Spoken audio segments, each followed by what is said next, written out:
যে দেশে 14 কোটি মুসলমান, সেই দেশে একটা চ্যানেলে কোন কুলাঙ্গার কিভাবে সাহস করে একজন আমন্ত্রিত নারীকে হেজাব খুলতে বলার?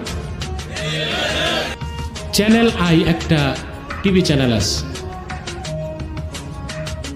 যারা 5ই আগস্ট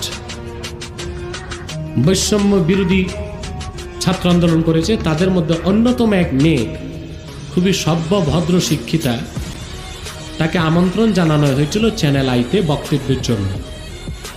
দুঃখজনক বিষয়, মেয়েটি ঢুকার পর চ্যানেল আইয়ের যে পরিচালক ছিল অনুষ্ঠানে, সে বলে হেজাব খুলতে হবে।